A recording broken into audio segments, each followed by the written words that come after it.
오늘 예배를 드리면서 이렇게 주님이 여러 형제님들의 그 말씀을 통해서, 감사를 통해서 참 감동을 주셨습니다.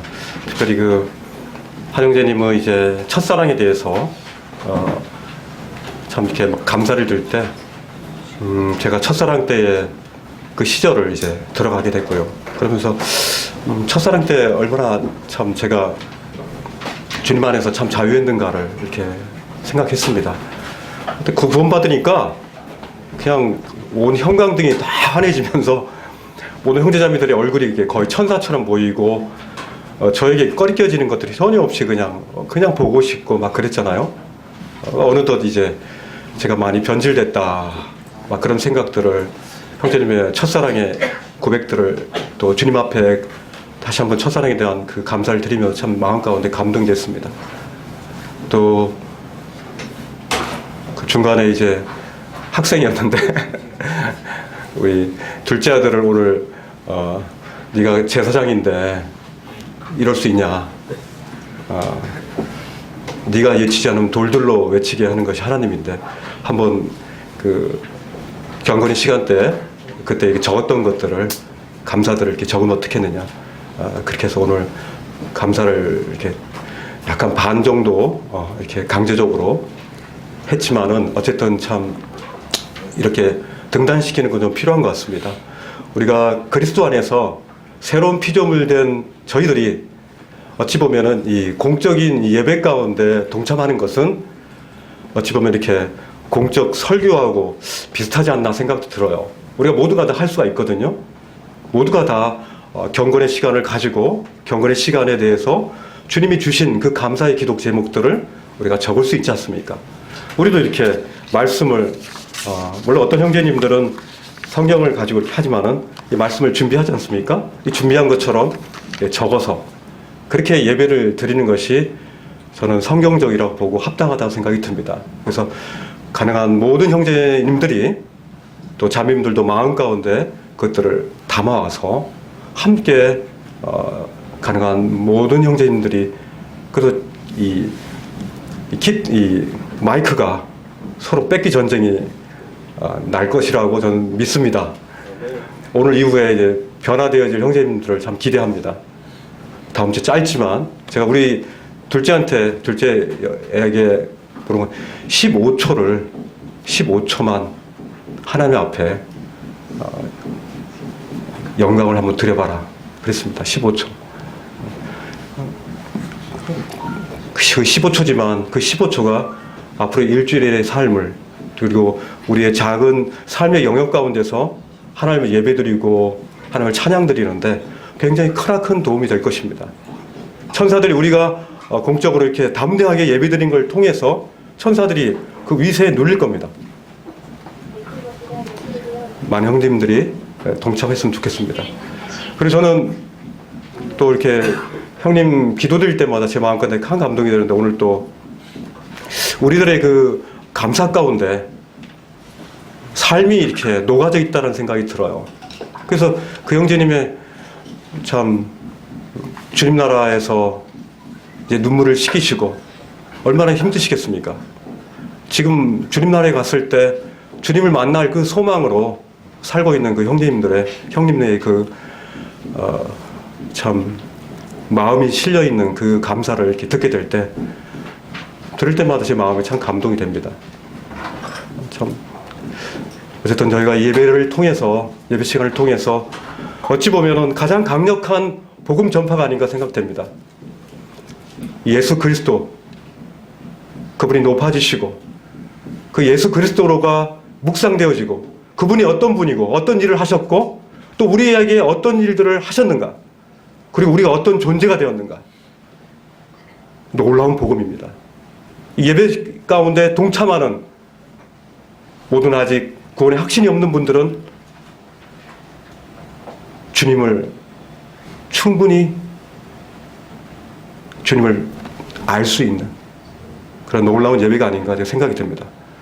가능한 많은 형님들이 동참하면은 더 풍성한 예배가 되겠고요. 그래서 아까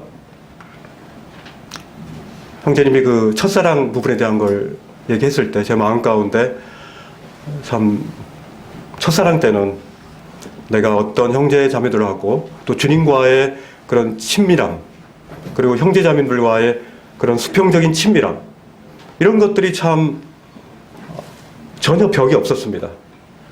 그리고 물이 흐르듯이 흘렀고 내 것들을 주고 싶었고 그분의 것을 내 안에 담고 싶었고 어떤 벽들이 없었고 그 중간에 어떤 산들이 없었습니다. 근데 어느덧 이렇게 많은 부분들을 나를 기쁘게 하는 삶을 살려고 하기 때문에 제가 그런 중간에 그런 것들을 필터링하면서 선택적으로 그것들을 선택하는 것들을 보게 됩니다. 지난 여름 수련회 때 저희는 그 친밀함에 대해서 두 형제님의 말씀을 들었습니다. 하나님과의 그런 연합을 통해서 우리가 얼마나 친밀함을 느끼고 주님을 어떻게 우리가 주님을 통해서 하나님과의 친밀함이 얼마나 가까워질 수 있는가를 그때 참 잘 배웠습니다.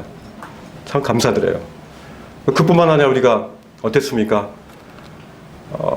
기억나는 게 정말 나는 구원 열차 올라타고서 하면서 그 얼마나 멋진 춤을 췄습니까?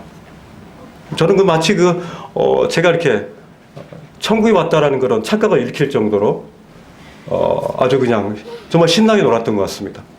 주님 안에서 그렇게 놀 수가 있는 겁니다. 주님 안에서 이렇게 정말 부끄럼 없이 내 율동을 누가 보든지 뭐 말든지 내가 무슨 말을 하든지 간에 서로 받을 수 있는 거죠. 참 즐거웠어요. 그리고 그때 또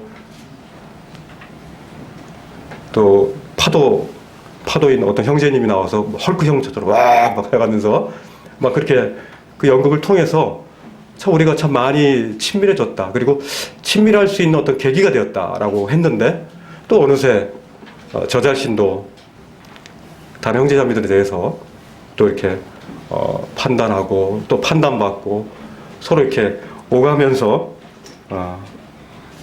주님이 주가 되지 못하고 제가 이제 주가 돼서 저를 기쁘게 하는 삶이 되기 때문에 그런 부분에서 이제 꺼리켜지는 그 친밀함이 깨지면서 하나 되지 못하는 그런 모습들을 이렇게 보게 됐어요.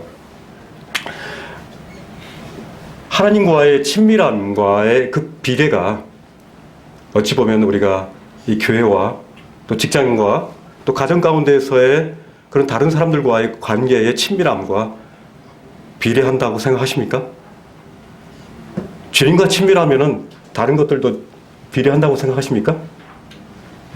저도 그렇게 생각합니다.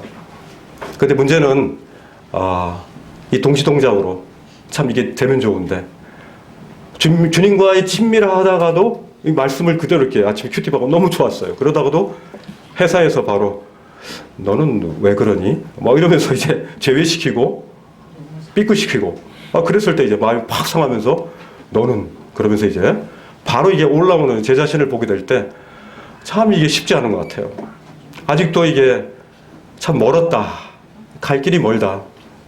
어쩜 이렇게 갈 길이 뭔가라 하면서 이게 절망 가운데 빠지는 그런 시간들이 이번 오는 주에도 몇 번 있었습니다. 저한테.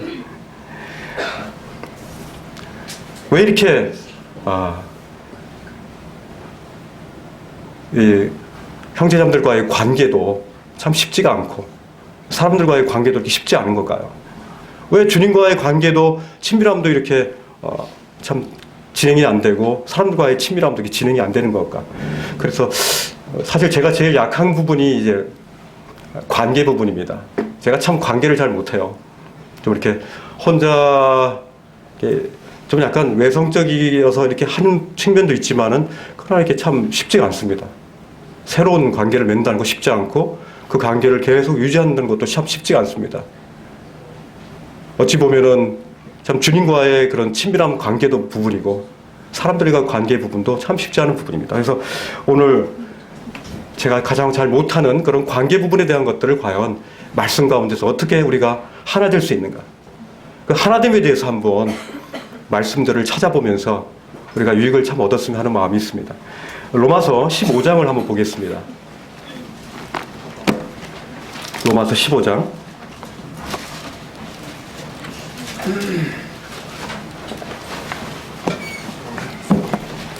로마서 15장 찾으셨으면 함께 읽겠습니다.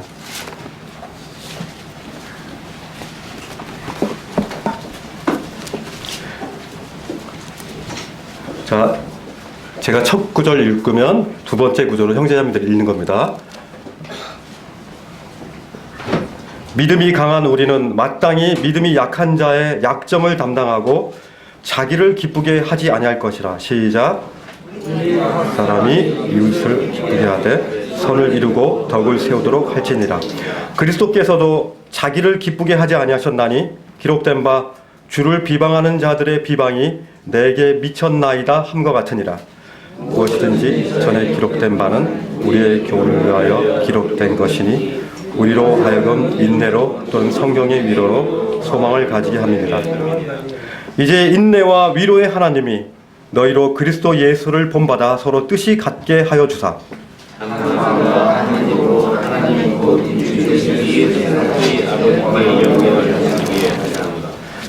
7절. 그러므로 그리스도께서 우리를 받아 하나님께 영광을 돌리신 것 같이 너희도 서로 받으라.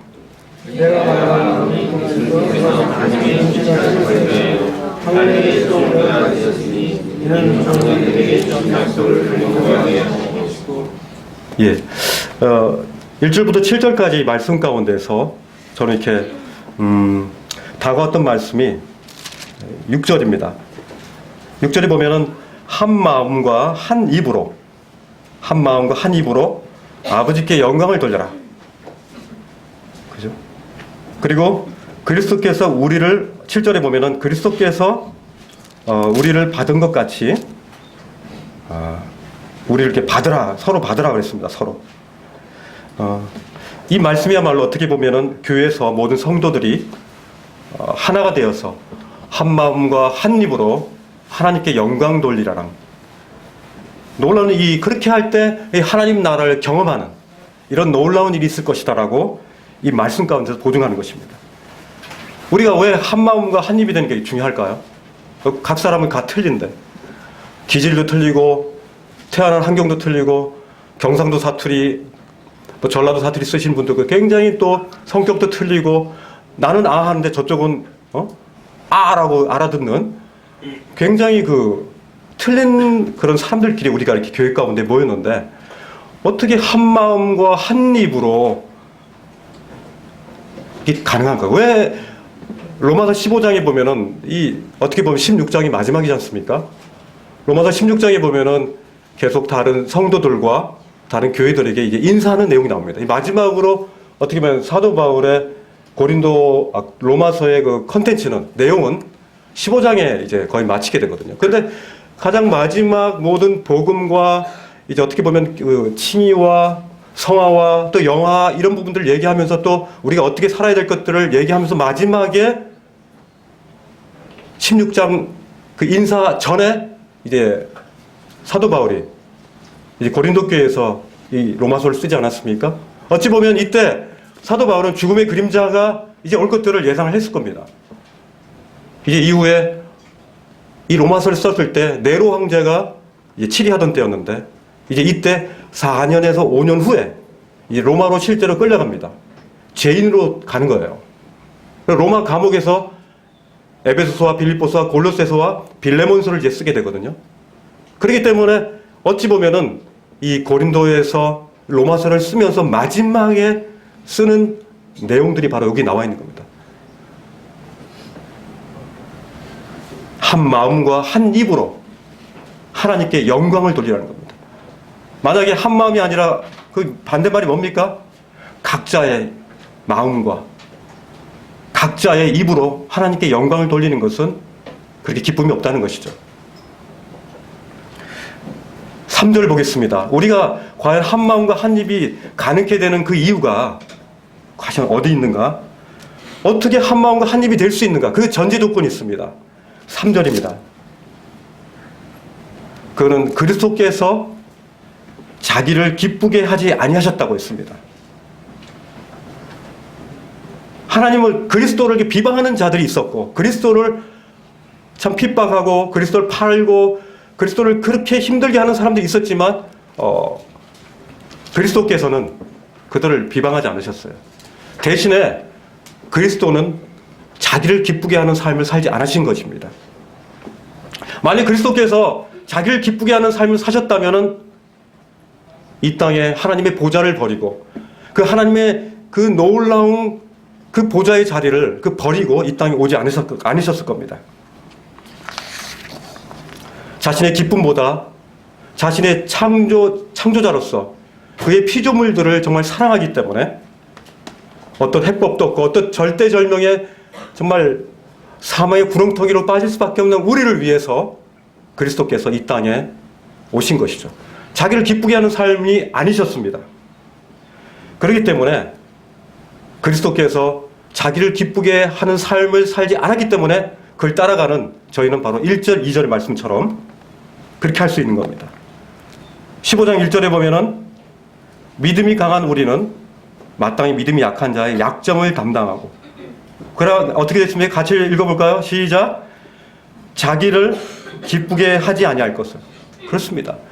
우리가 한 마음과 한 입이 되기 위한 전제 조건은 바로 자기를 기쁘게 하는 삶을 살면 안 되는 겁니다. 그렇게 되어지지 않는 거죠. 왜냐하면 그리스도가 우리 가운데 계시고 그분이 그런 삶을 사셨고 우리가 주님의 형상을 점점 닮아감에 따라서 우리가 그렇게 되어지는 거죠. 물론 이것이 완성 단계는 아닙니다. 그러나 우리가 그리스도께서 자기를 기쁘게 하는 삶을 살지 않았듯이 우리도 자기를 기쁘게 하는 삶을 살려고 하는 그런 시점에 다시 한번 그리스도를 바라보며 돌이켜야 되는 것입니다. 왜? 주님은 우리의 주시고 우리의 인도자시고 우리가 그렇게 살기를 원하시기 때문에. 2절이 어떻습니까? 자기를 기쁘게 하지 않는 그런 삶뿐만 아니라 2절에 어떻게 나와 있습니까? 이웃을 기쁘게 하라 그랬습니다. 그죠? 그 기쁨을, 자기를 기쁘게 하는 그 삶의 여분을 바로 이웃을 기쁘게 하는 삶으로 돌이키는 부분입니다. 참 놀랍지 않습니까? 7절의 말씀 한번 보겠습니다.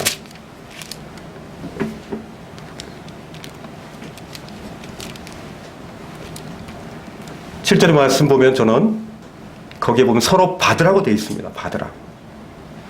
이 7절에 받는다는 의미는 뭡니까? 받는다는 의미는 그 당시 사도 바울로부터 복음을 받은 사람들이 굉장히 다양하지 않았습니까? 그죠? 헬라인이나 야만인이나 지식인이나 또 지혜 있는 자나 어리석은 자나 참 많은 이들이 이렇게 받았어요. 참으로 많은 틀린 관습이나 이런 많은 성도들이 참 이 복음을 듣고 주님의 형상을 닮아가는 이 과정 가운데 있었던 것입니다. 그 중에 참 지혜로운 사람들도 있었고 어떤 말을 들을 때 잘 이해하지 못해서 잘못 듣는 사람도 있겠죠. 어리석은 자도 있었고 또 무식한 자도 있었어요. 그러나 그들은 결코 그들이 하나 될 수 있는 상태는 아니었단 말입니다. 그죠? 많이 틀렸어요. 그렇지만 뭐로 하나가 됐습니까? 바로 복음으로 하나가 되었습니다. 로마서 1장 16절에 내가 복음을 부끄러워하지 아니한다 그랬지 않습니까? 이 복은 모든 믿는 자에게 구원을 주시는 하나님의 능력이라고 했어요. 모든 믿는 자에게. 그죠? 먼저는 유대인에게요. 그 다음 헬라인에게라고 분명히 말씀하고 있습니다. 바울은 복음이신 예수 그리스도께서 자기를 기쁘게 하지 않은 것처럼 그렇게 살았습니다. 복음으로 그들이 하나가 될 수 있도록 하나가 될 수 있다는 것을 사도 바울은 알리고 싶었던 거예요. 우리가 서로 틀릴지라도 복음 대신 그리스도로 인하여 서로 하나 되는 것입니다. 그리스도의 사랑으로 서로 우리가 받을 때 바로 너가 내가 되고 내가 너가 되는 그런 나눔이 점점 많아지는 것입니다. 근데 자기를 기쁘게 하는 삶을 산다고 했을 때 선택적으로 내가 좋아하는 것만 선택적으로 받게 되는 거죠. 자기를 기쁘게 하는 삶이야말로 우리를 분열시키는 가장 첫 번째인 것입니다. 서로 용납함의 진리가 이 관계 속에서 이루어지는 것이 하나됨의 핵심입니다. 어찌 보면 오늘의 저희 말씀은 어느 정도 좀 더 수평적인 말씀이 될 수도 있겠습니다. 그렇지만 우리가 꼭 필요한 말씀이라고 생각돼서 한 마음과 한 입이 되는 것이 참 이 영광스러운 교회 가운데서 얼마나 필요한 것인가를 여러분께 말씀을 드리는 것입니다. 우리가 한 마음과 한 뜻을 됐을 때 우리가 동일한 인생 목표를 또한 가질 수 있는 겁니다. 우리가 각자마다 다 목표가 틀리지 않습니까? 어떤 분은 참 선교, 정말 선교에 대해서 하신 분 있고, 어떤 분은 말씀 연구에 깊이 있는 분들이 있어요. 그리고 어떤 분들은 또한 참 전도에 불이 붙은 분들이 있고요. 보이는 분들이 다 구도자만 보이는 거죠. 어떤 분들은 또 이렇게 참 다른 이들에게 베푸는 것들 참 좋아하는 분들이 있어요. 이게 은사와 각각의 주님 거로 받은 그런 참 재능들과 이런 많은 것들이 틀린데, 참 바로 우리가 한 마음과 한 입이 되는 것은 참 바로 예수 그리스도가 빠진 상태로는 불가능하다는 겁니다. 다시 로마서 15장을 돌아오겠습니다.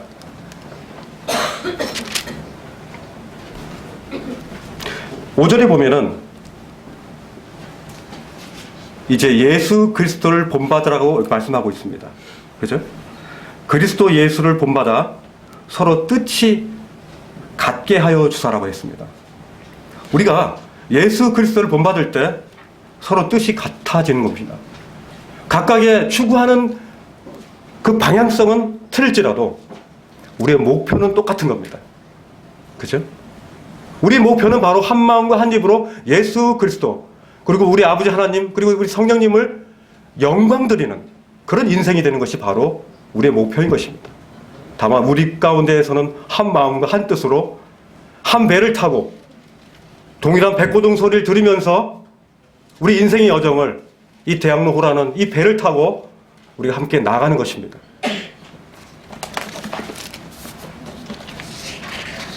현재 여러분들은, 저는 이 부분이 참 약한 부분인데, 관계 가운데서, 주님과의 관계 가운데서 정말 좋으십니까? 친밀함 가운데 정말 주님, 정말 견딜 수가 없어요. 주님 너무 좋아요 하고 항상 이게 유지가 됩니까? 저는 왜 이렇게 이게 짧은지 모르겠습니다. 이게 하루 종일 주님과 있겠다라고 아침에 결정하고 같이 가족들하고 경건의 일기를 하고 주님 온종일 주님의 임재 가운데 임하게 해 주옵소서 다 가고 기도하고 딱 나갑니다. 오래 가지 못합니다. 그리고 정신없이 이쪽 저쪽 쫓겨다니면서 저녁 때 집에 와서 잠자리에 이불 속에 푹 덮고 이제 주님 이렇게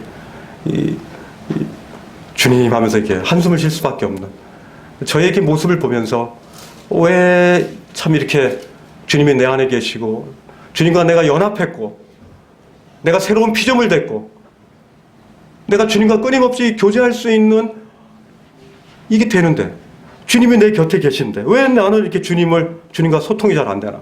주님과의 친밀함이 왜 이 모양인가? 왜 그럽니까, 주님? 이렇게 얘기할 때마다 주님은 그게 내 모습이에요. 네가 나를 찾을 때 내가 얼마든지 너를 만나주잖아. 뭐 그런 말씀 해주시고 위로를 해주세요. 그리고 다시금 첫사랑을 다시 생각하고 또 첫사랑뿐만 아니라 지금 내가 된장국처럼 구수하게 기뻐하는 주님과의 그 우정을 어떻게 보면 좀 느끼는 것 같습니다. 그렇지만 이 많은 시간을 주님과 깊은 친밀한 가운데 있지는 못해요. 또 어떻습니까? 교회 가운데서 왔을 때 참 모든 형제자매들하고 같이 친하게 지내십니까? 한 형제, 한 자매, 정말 주님의 피로 말미암아 나눈 이 형제자매, 내가 너무 한계성이 있는 관계를 가지고 있지 않나, 그런 생각을 하지 않으십니까? 저는 그걸 많이 하는 것 같아요.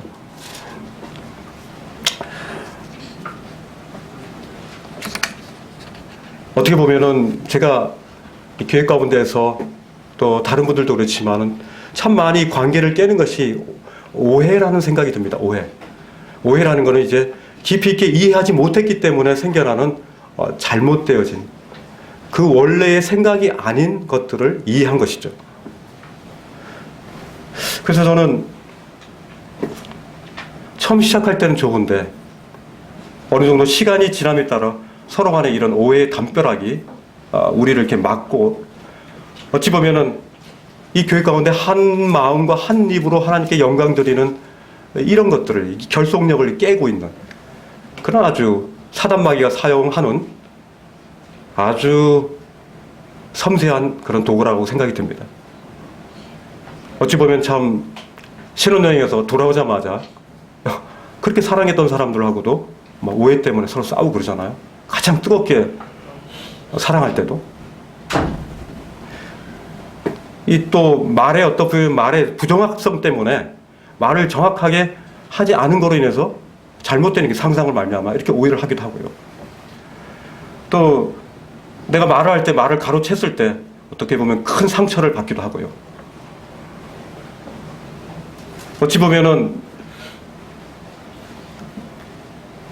참 나를 존중해 주지 않는 나라고 이렇게 오해를 함으로 말미암아 그런 담벼락들이 서로 간에 생길 수 있는 것 같습니다. 또한 여러 실수들을 많이 하는 것 같아요. 제가 참 주님 앞에서 정말 실수가 많은 자입니다.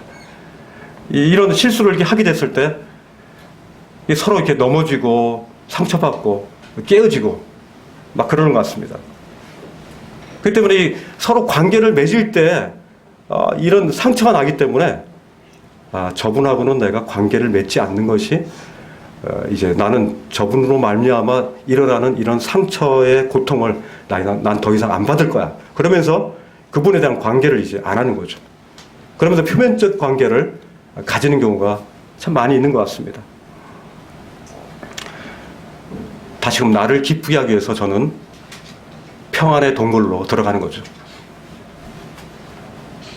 우리가 사는 날 동안 참 끊임없이 질병에 늘어선 이런 오해와 또 이런 실수, 이런 이기심 이런 부분들이 참 우리 점점점 산처럼 자랄 때도 있고요.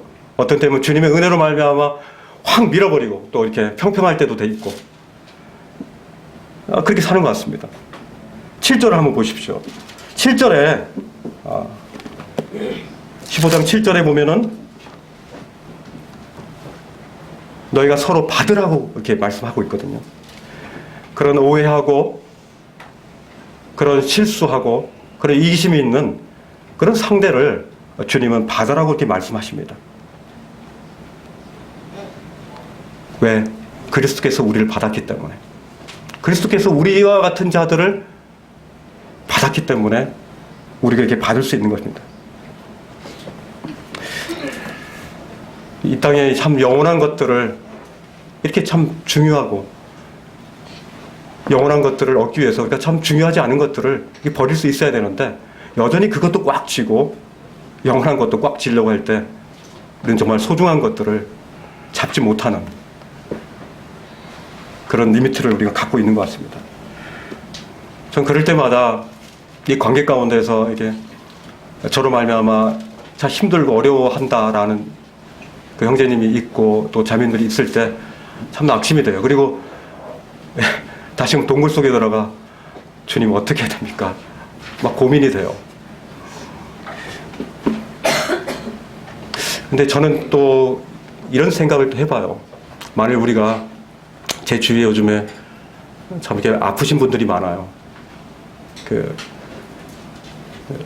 암이 걸리시고 또 이렇게 불치병을 걸리신 분들이 제 가족 중들에 이렇게 여럿이 되는데 만일 내가 3달밖에 살지 못한다면 3달을 산다면 나는 과연 그런 부분들을 어떻게 주님 앞에서 그것들을 해결할까? 내가 움켜잡고 있고 내가 그렇게 잡고 있는 그것들이 과연 내가 3달밖에 살지 못하는 내가 과연 움켜잡을 만한 것인가?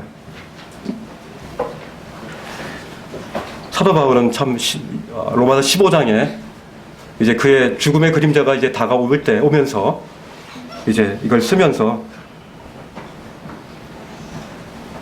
마지막으로 아까 말씀했듯이 한 마음과 한 입으로 참 우리가 하나님께 영광 드리는 그런 삶을 살기를 원한다고 이렇게 얘기하고 있습니다.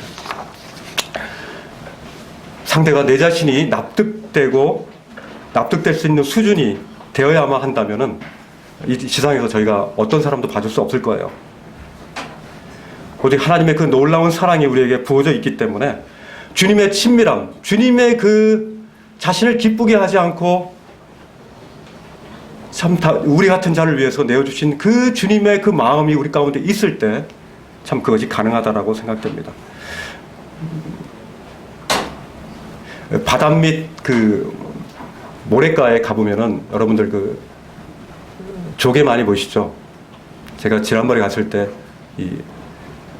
그 진주가 나는 그 조개를 한번 봤습니다. 진주 조개가요, 그게 그 입을 벌리면은 거기에 이제 어찌 보면 날카롭고 삐죽삐죽한 그런 모래들이 그 안에 들어가지 않습니까? 그 안에 들어가면 그 연약하고 그 아주 예민한 그런 살점으로 거기 들어가면은 이게 찢는 거예요. 그럼 자기 살이 찢어져요. 상처가 나요. 그럴 때 이제 진주가 그 아픔을 보충하기 위해서 이 진액을 그 안에서 막 진액을 뿜습니다. 그 진액이 이제 하얗죠. 그 하얀 진액을 뿜고 그때 이제 그 들어간 그 모래자국 그걸 통해서 계속 나중에는 아름답고 영롱한 그 하얀 그런 진주가 그 안에서 품어지는 겁니다. 근데 어떤 진주는 죽는 놈도 있겠죠. 견디지 못하고 그 아픔을. 그러나 견디는 진주만이 그 영롱하고 아름다운 그 진주를 얻을 수 있는 겁니다. 에베소서 2장 10절을 보겠습니다.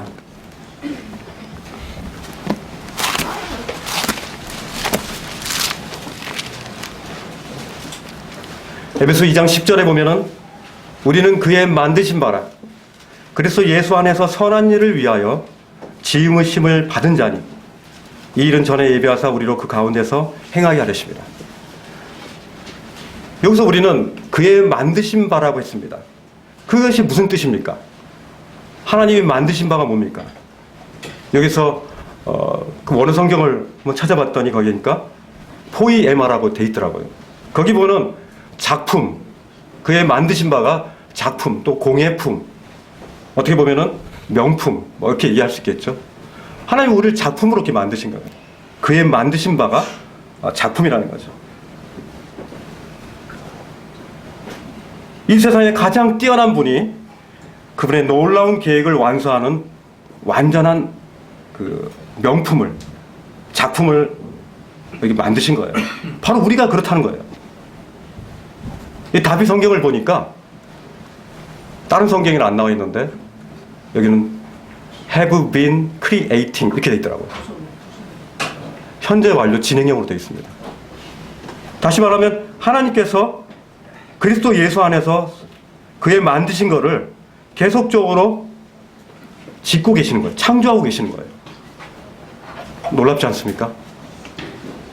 마치 진주가 그 상처로 말미암아 커지듯이 점점 더 명품이지만 그 안에서 점점 더 큰 명품으로 하나님 만드시는 거예요. 우리 일상생활 속에서 직장 가운데서 특별히 저는 직장 가운데서 많은 스트레스를 받는데 또 어찌 보면은 참 집에서 또 교회 가운데서 참 하루도 안 빠지고 저하고 딱 맞는 사람은 없는 것 같아요. 심지어 그 상처 주는 사람이 집안에도 있습니다. 그죠? 한 집에서 살고 있는 사람도 있어요.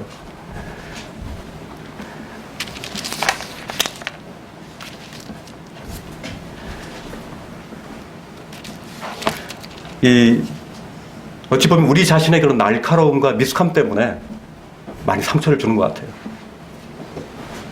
동시에 우리도 이제 그들에게 상처를 주지만 그들도 우리에게 상처를 주는, 서로 쌍방간에 상처를 주는데 제가 이걸 보면서 저희 아버님이 목수시거든요. 그래서 저희가 저희 집에 좀 또 1층을 만든다고 연장을 많이 샀어요. 저희 집에 모든 연장들이 거의 다 있습니다. 1층을 만든다고 해가지고 저희 아버님이 또 같이 1층을 이렇게 1층이 너무 추워가지고 우리 칸막이를 막아가지고 집을 만들었는데 참 여러 가지 공구가 있어요. 우리 아침에 또 찬양을 듣고 오는데 갈릴리 그 작은 마을에서 오신 우리 예수님도 그 나사렛이란 마을에서 목수의 아들로 태어나셨고, 목수의 아들로 태어났으면 그 어린 시절 목수 일을 하는 겁니다. 많은 연장을 사용하겠죠. 우리 가운데 참 이 여러 연장들이 있는 거야. 다른 사람을 상처나게 하는 그런 다른 연장들이 있는데, 이걸 보고 제가 되게 웃었는데 여러분도 한번 보십시오. 첫째는 그 줄자 유형입니다. 줄자는 뭐냐면은 언제나 모자람을 이야기합니다. 재고 또 재요. 그래서 어떤 자신의 기준에 못 미치면 지적해요. 당신은 2.5cm 모자라. 저희가 잘 아는데 엄마는 반음이 낮아. 다 이런 거죠. 왜냐하면 자신의 기준에, 그것들이 이제 재밌어서 하면 모르겠는데 그걸 통해서 어찌 보면 비난을 하는 거죠. 그리고 이제 그걸 통해서 이제 상처받습니다. 그죠? 줄자 같은 그런 공부를 가지고 우리가 참 많이 상처를 주는 것 같아요. 2.5cm 모자라. 또 둘째는 망치용입니다. 자신의 의견을 굉장히 강요하죠. 쾅쾅 칩니다. 자신의 방법을 강조합니다. 그냥 이게 진짜야 하면서 팍 치는 거죠. 자신의 의견을 관철하기 위해서 그 고집을 버리지 않습니다. 망치용입니다. 또 세 번째는 아주 정밀합니다. 실톱입니다. 실톱. 제가 실톱을 언제 쓰냐면은 이런 곡선의 모양을 이렇게 만들 때, 그때 이제 실톱을 씁니다. 안에 들어가서 이렇게 북작북작 하거든요.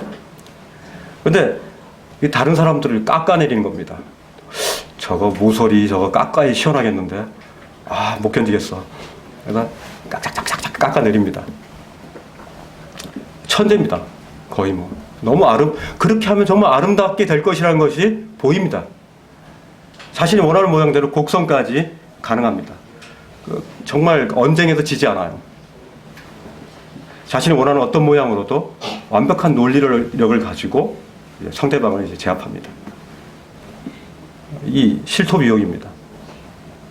또 어떤 유형이 있습니까? 이제 어떤 걸 이제 가는 그라인더입니다. 그라인더 보시죠? 왕 해버리면 그냥 다 잘라버립니다. 다 잘라버려요. 그리고 불꽃을 튀기죠. 쇠를 막 자르거든요. 그라인더 같은 경우는 욱합니다. 그래가 팍 부딪혀가지고 불꽃을 튀깁니다. 그래가지고 완전히 그 작살을 냅니다. 그라인더 유형입니다. 모든 것을 갈아버릴 수 있는 대단한 파워를 가진 그런 공구입니다.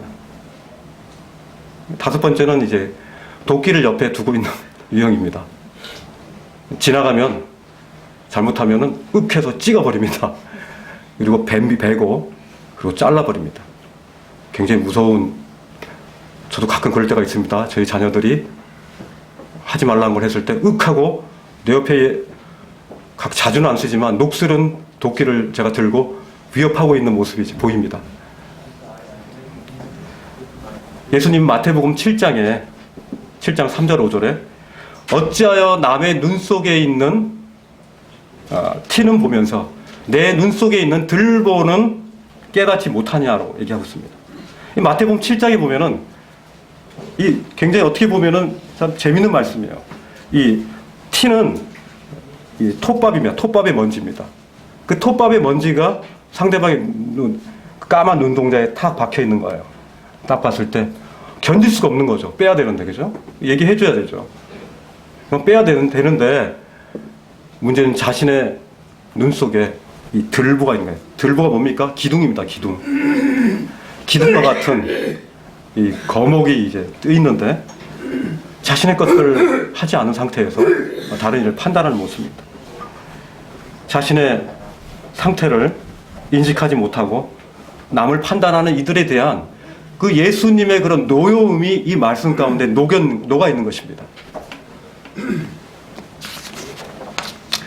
직장에서도, 가정에서도, 학교에서도, 교회 가운데서 여전히 새로운 피조물된 저희에게 다른 이들을 이렇게 상처내도록 할 수 있는 공구들이 제가 다 갖추고 있는 겁니다. 믿음의 주요 온전케 하시는 그 예수 그리스도를 바라볼 때 그 시간, 그때 외에는 아마도 이런 공부 중에 하나를 제가 쓸 준비가 돼 있다는 것들을 의미하는 겁니다. 참으로 적은 시간을 주님과 동행하는 그런 저희들이 이런 공부들이 있다는 사실들을 알고 우리가 참 조심해야 될 것 같습니다. 물론 주님은 내가 주님을 의식하든 의식하지 않든 주님이 곁에 계신 건 진리입니다. 다만 내가 주님이 나와 함께 동행하시고 내 안에 계시고 내가 주님과 함께 연합해서 내가 살고 있지만 내가 주님을 바라보지 않고 내가 주님을 의식하지 않고 내가 주님을 부르지 않는다면 그 주님은 어떤 주님입니까? 살아계신 주님입니까? 나한테? 그렇기 때문에 더 많은 주님과의 소통들을 하기 위해서 우리는 이렇게 모이는 겁니다. 그리고 말씀을 보는 거고요. 기도하고요. 더 많은 시간들 주님과 함께 갖고 싶습니다. 이것이 우리의 소원 아닙니까? 근데 주님을 경험하기 위해서 주님이 바로 이런 코스를 주신 것입니다. 어떤 코스입니까? 바로 나를 괴롭게 하는 이런 공구들. 나에게 줄자를 갖다 대고 왜 이거밖에 못해? 응? 또 나에게 망치질을 하고 나의 실톱으로 나를 깎아내리고 나를 그라인더로 갈아버리고 어떤 때 나한테 상처를 주는 그런 도끼를 가지고 나를 상처 주는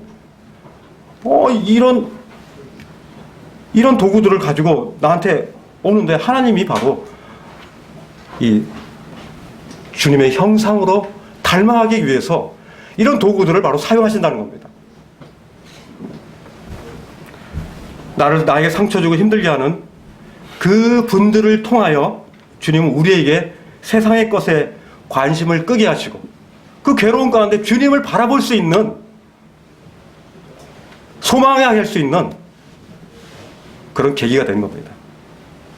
우리가 모나고 깎아야 할 그런 모습들을 갈고 닦아서 하나님의 의도하신 한층 높은 명품을 만드신다는 것입니다. 우리의 모난 성품을 갈아엎기 위해 하나님의 의도적인 코스라는 사실들을 참 이런 도구들을 사용해서 우리를 다루신다는 것들을 아는 것이 중요하다고 생각됩니다. 로마서 5장을 보겠습니다.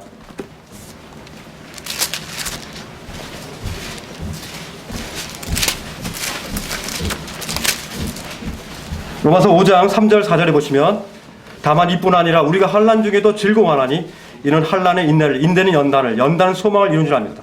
여기서 환난에 대한 그 원어가 보니까 고통, 고뇌란 뜻입니다. 이 고통 속에서도 고뇌가 가득한 가운데서도 뭡니까? 우리는 즐거워할 수 있는 겁니다. 왜냐하면은 우리 가운데 이런 상처를 통해서 환난을 통해서 인내를 우리가 배울 수가 있고 이런 인내를 통해서 연단을 받고 이런 연단은 주님을 소망할 수 있는 계기가 되기 때문에 그렇습니다.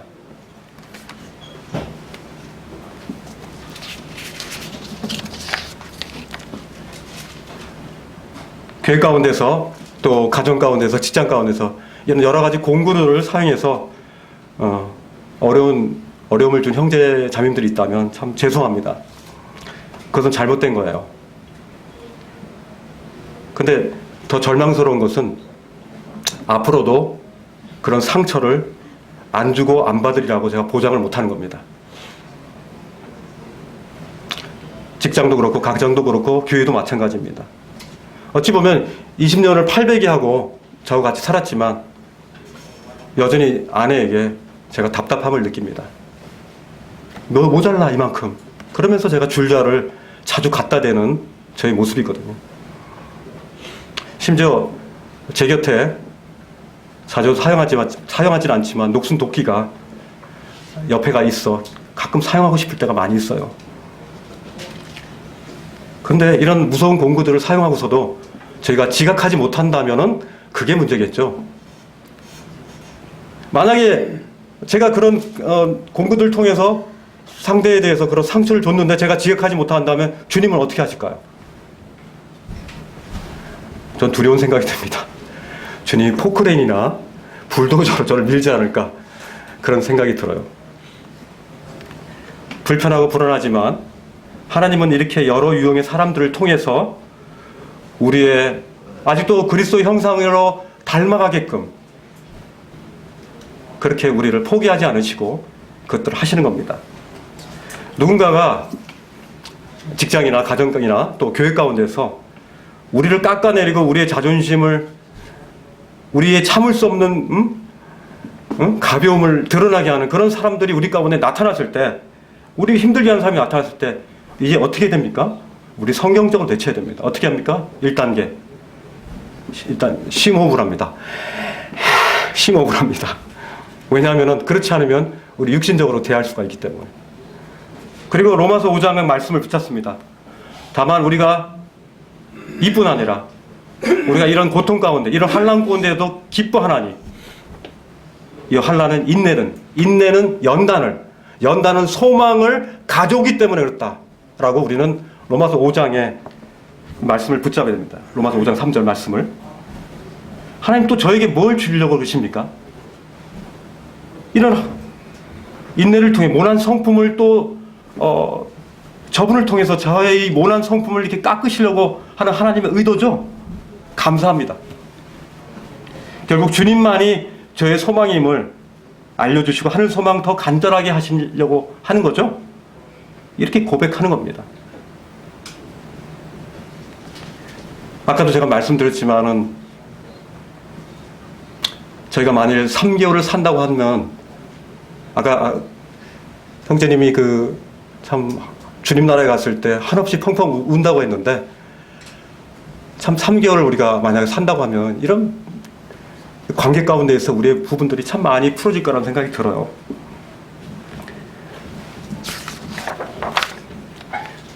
만약에 제가 이걸 말씀을 준비하면서 3개월을 만약에 산다면 어떻게 할까 이렇게 생각해 봤는데, 일단 제가 생활의 속도를 줄일 것 같아요. 속도가 너무 빨라요. 정신없습니다. 지난주도 거의 이틀을 밤을 샜습니다. 3일을 샜구만요. 3일을. 회사가 너무 많은 것들을 요구합니다.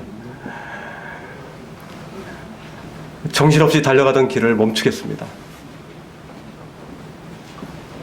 그리고 사랑하는 사람들과 함께 여행도 하고 따뜻한 난로 곁에 앉아가지고 이야기도 하고 같이 맛있는 것도 먹고 성경책도 읽고, 그리고 지나가는 사람들 쳐다보기도 하고, 이런 좀 여유가 좀 있을 것 같아요. 시편 46편 10절의 말씀이 생각납니다. 너희는 가만히 있어 내가 하나님 됨을 알지어다. 너희는 가만히 있어 내가 하나님 됨을 알지어다.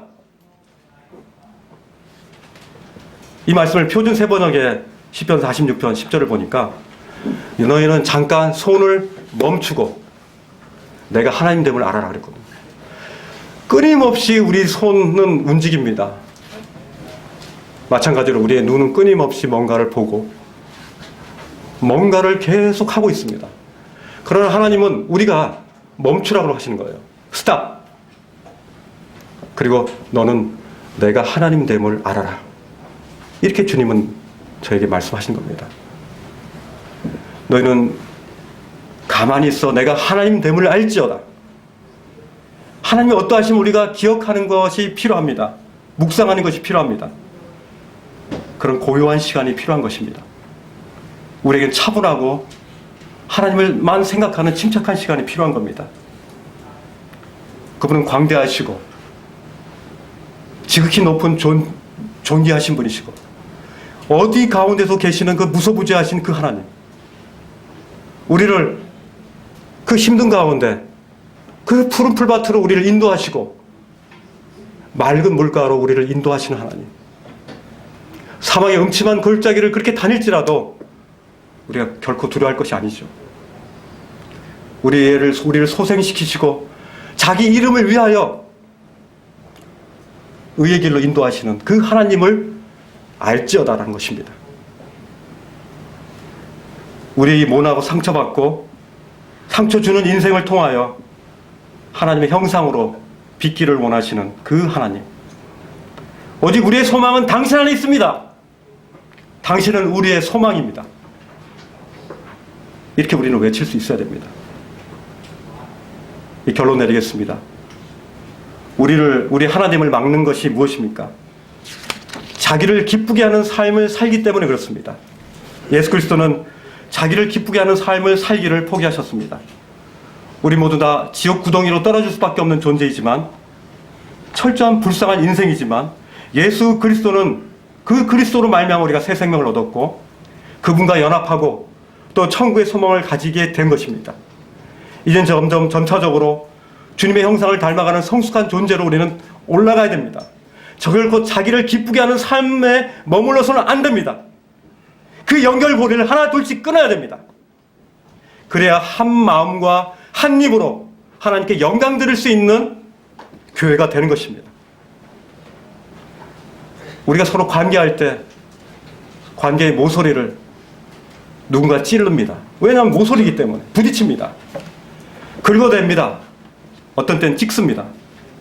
그러나 에베소 2장 10절 말씀처럼 우리는 그의 만드신 바라, 하나님의 우리의 명품인 것입니다. 계속적으로 또한 만들고 계시는 겁니다.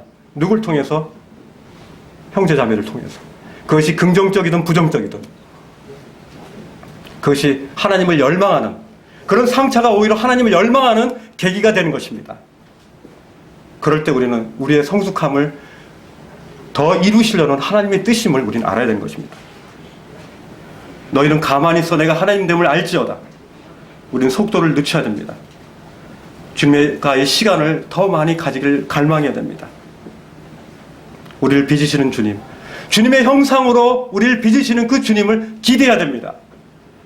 계속적으로 우리 가운데 일어나는 관계적인 그런 문제들을 성경적인 상황 속에서 우리는 멈춰서 주님을 바라보며 하나님됨을 알지어다 하는 그 주님을 우리 가운데 의식하며 그 관계적인 부분들을 해결해 나갔으면 좋겠습니다. 우리 주님을 찬양합니다.